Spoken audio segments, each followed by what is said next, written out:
অর্থাৎ জুনিয়র চিকিৎসকরা এখনো পর্যন্ত কর্মবিরতিতে রয়েছেন। জুনিয়র চিকিৎসকরা কর্মবিরতি তুলে নিন, এবার তাদের কাজে ফেরা উচিত। আন্দোলনকারীদের সব দাবি মেনে নেওয়া হয়েছে, জুনিয়র চিকিৎসকদের এবার আশ্বস্ত হওয়া উচিত, এমনটাই পর্যবেক্ষণ সুপ্রিম কোর্টের প্রধান বিচারপতির। We have created conditions for them to come back to work. Yes. We have recorded their assurance that now that you have said that there will be no vindictive or adverse action, they will take a decision to come back to work. Yes. Let them now do whatever they have to do to implement that assurance and come back to work.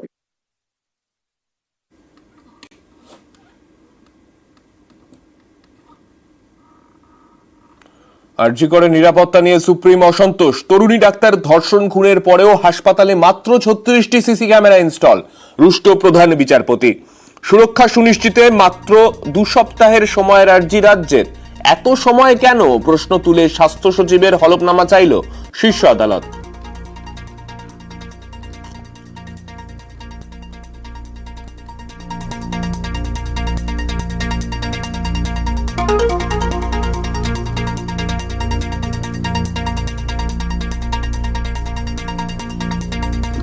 Supreme কোর্টে আরজিকর মামলার শুনানি শুরুতেই status report জমা দেয় CBI. Status report খতিয়ে দেখেন প্রধান বিচারপতি সহ তার বেঞ্চ। এরপর চার্জশিট কবে জমা হবে তা নিয়েও সিবিআই আইনজীবীকে প্রশ্ন করেন প্রধান বিচারপতি। সিবিআই আইনজীবী জানান, তদন্তের স্বার্থেই এখনই তদন্তের গতি প্রকৃতি সামনে আনা যাবে না।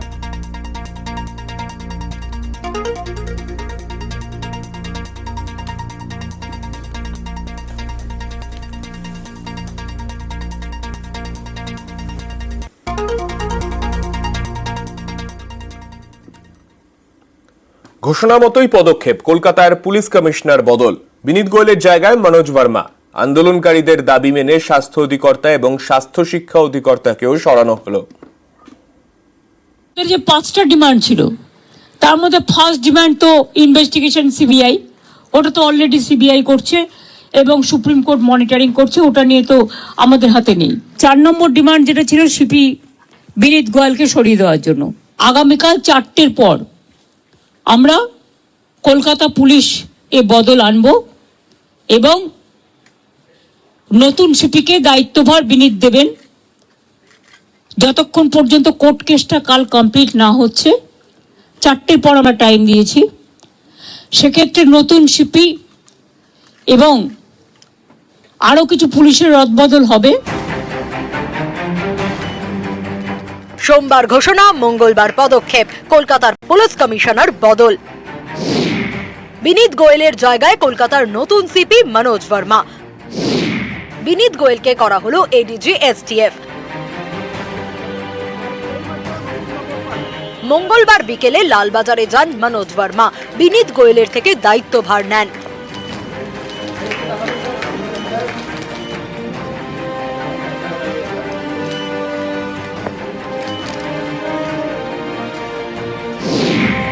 মনোজ ভার্মা ছিলেন এডিজি আইন শৃঙ্খলা, তার জায়গায় এখন পাঠানো হলো জাভেদ শামীমকে। কলকাতা পুলিশের ডিসি নর্থেও বদল আনা হয়েছে, অভিষেক গুপ্তার জায়গায় দীপক সরকার। পুলিশ কমিশনারের অপসারণ ছাড়াও আরো একাধিক দাবি করেন আন্দোলনকারী জুনিয়র ডাক্তাররা। স্বাস্থ্য সচিব সহ 3 স্বাস্থ্যকর্তারও অপসারণের দাবি তোলে।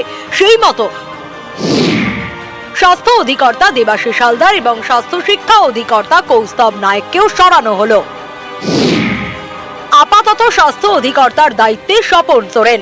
দেবাশিস হালদারকে করা হলো জনস্বাস্থ্য বিভাগের ওএসডি। স্বাস্থ্য শিক্ষা অধিকর্তা কৌস্তব নায়েককে বসানো হয়েছে institute of health and family ওয়েলফেয়ারের ডিরেক্টরের পদে।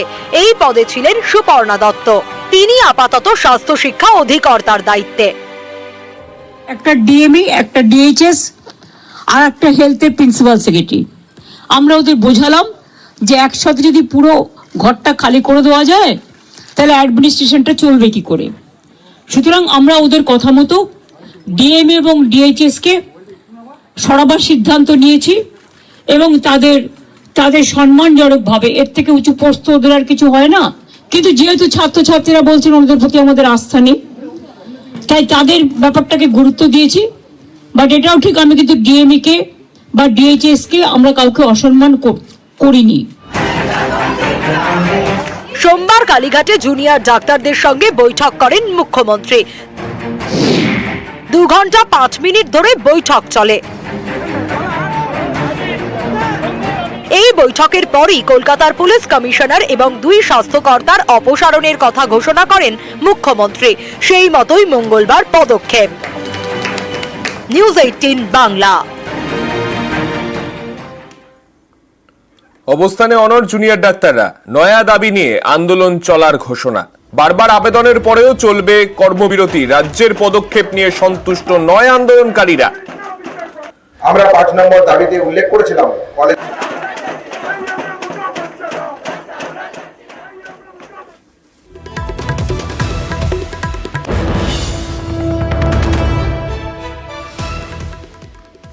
আমরা 5 নম্বর দাবিতে উল্লেখ করেছিলাম কলেজে কলেজে ভয়ের যে বাতাবরণ সৃষ্টি হয়েছে তা প্রতিহত করতে গেলে ছাত্রছাত্রী ইউনিয়ন এবং কলেজে কলেজে আরডি রেসিডেন্ট ডক্টর অ্যাসোসিয়েশন সুনিশ্চিত করতে হবে। আমাদের যে চতুর্থ এবং পঞ্চম যে দাবি ছিল এবং প্রিন্সিপাল সেক্রেটারি সম্বন্ধে আমাদের যে দাবি ছিল, সেই দাবিগুলো নিয়ে আমরা আলোচনায় বসতে চাই। সেফটি সিকিউরিটি প্রশ্নে মহামান্য সুপ্রিম কোর্ট এভাবে আমাদের দাবিকে মান্যতা দিয়েছে। আমরা মনে করি এই দাবি নিয়ে এবং আমাদের পঞ্চম দফার যে দাবি ছিল, যেখানে আমরা চেয়েছিলাম যে দ্বিতীয় অভয়ার ঘটনা যাতে না হয়, সেই পরিস্থিতি কলেজ ক্যাম্পাসগুলোকে সুনিশ্চিত করতে হলে কলেজে কলেজে গণতান্ত্রিক পরিসরটাকে আরো বৃহত্তর করতে হবে। আমরা মনে করি এই দাবিগুলিতে আমাদের রাজ্য সরকারের সাথে বসার প্রয়োজন আছে। সেই জায়গা থেকে আমরা মনে করি অতি দ্রুততার সাথে এই বসার আলোচনা করা হোক। আমরা অতি দ্রুততার সাথে কাজে ফিরতে পারি এবং সদর্থক ভূমিকা আমাদের দিক থেকে আমরা পালন করতে পারি। আমাদের দিক থেকে আমরা একটা ইনিশিয়েটিভের কথা ভাবছি। আমরা আমাদের যা সুলিখিত এবং সুপত্র দাবি দেওয়া, চতুর্থ এবং পঞ্চম দাবি এবং প্রিন্সিপাল সেক্রেটারি প্রশ্নে আমাদের যা অবস্থা, সেগুলো নিয়ে দাবি সম্বলিত আমরা একটা দাবিপত্র পাঠাবো। ঝাড়খণ্ডে বৃষ্টি, বাংলায় উদ্বেগ। রেকর্ড পরিমাণ জল ছাড়ছে দামোদর ভ্যালি কর্পোরেশন। ডিভিসির ছাড়া জলে ভাসছে দক্ষিণবঙ্গের বিভিন্ন এলাকা।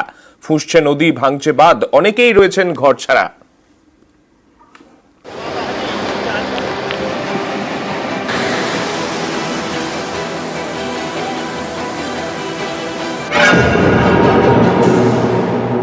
জল হঠাৎ করে ছেড়ে দিয়েছে ডিভিসি, পাঞ্চেত এবং তেলুঘাট, বর্ধমান, বাঁকুড়া, হাওড়া, হুগলি, নর্থ 24 পরগনা, সাউথ 24 পরগনা অনেকটাই এফেক্টেড হয়েছে হাওড়া। এরপর যদি আবার জল ওরা রাত্রে ছেড়ে দেয় বারণ করা সত্ত্বেও, তাহলে কিন্তু বন্যাকে আটকানো যাবে না।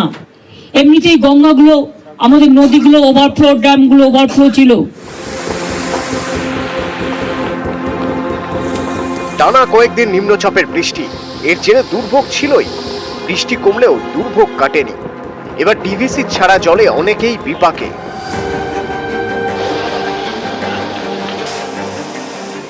ডিভিসির মাইথন এবং পাঞ্চের জলাধার থেকে জল ছাড়লে ক্ষতিগ্রস্ত হয় পশ্চিম বর্ধমান, বীরভূম, পূর্ব বর্ধমান, বাঁকুড়া, হুগলি, হাওড়া এবং পশ্চিম মেদিনীপুরের বিস্তীর্ণ অংশ।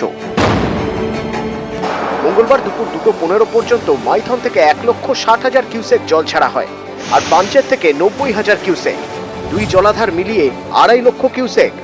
এর আগে সোমবার রাতে এই 2 জলাধার থেকে 90,000 কিউসেক জল ছাড়ে ডিভিসি। মঙ্গলবার বিকেল পর্যন্ত দুর্গাপুর ব্যারাজ থেকে 2,42,000 কিউসেক জল ছাড়া হয়। গত 10 বছরে এই জলাধারগুলি থেকে এত জল ছাড়া হয়নি বলেই জানা গিয়েছে।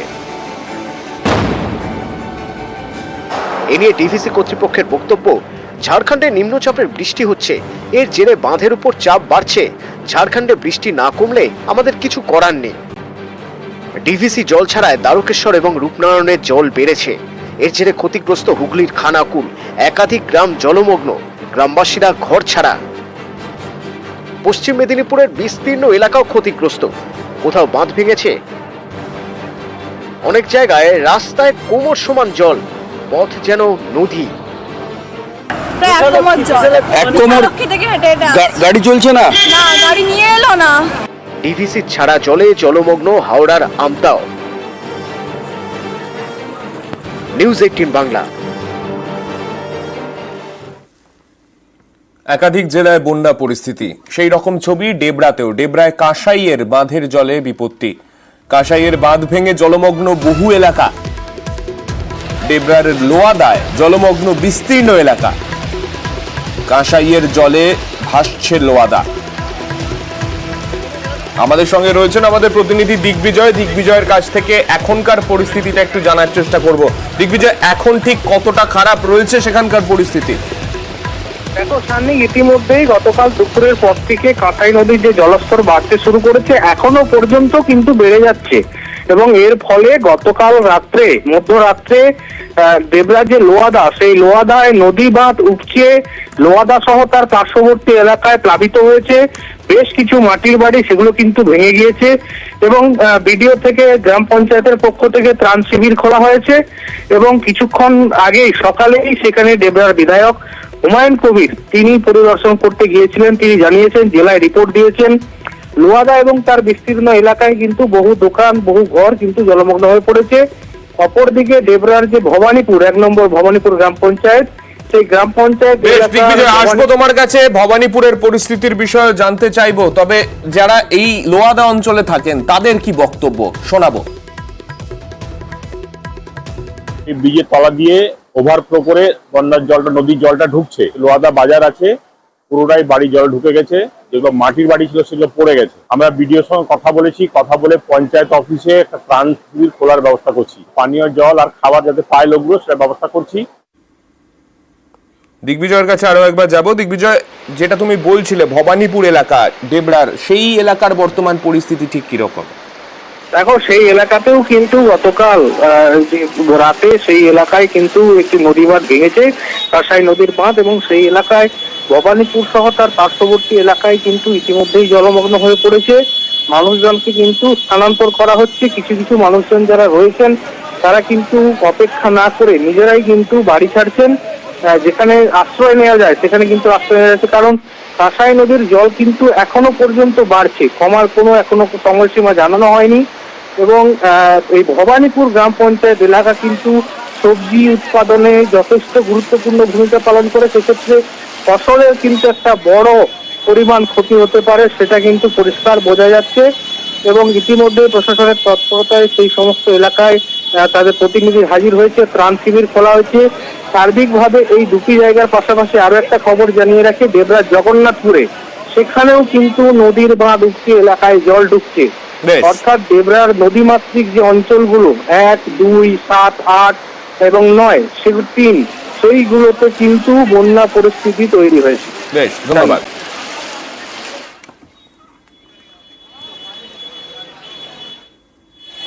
কংসাবতীর জলে বিপত্তি পশ্চিম মেদিনীপুরের দাসপুরেও একই ছবি। সেখানেও যত সময় গড়াচ্ছে জলের জন্য পরিস্থিতি আরো ভয়াবহ হয়ে উঠছে।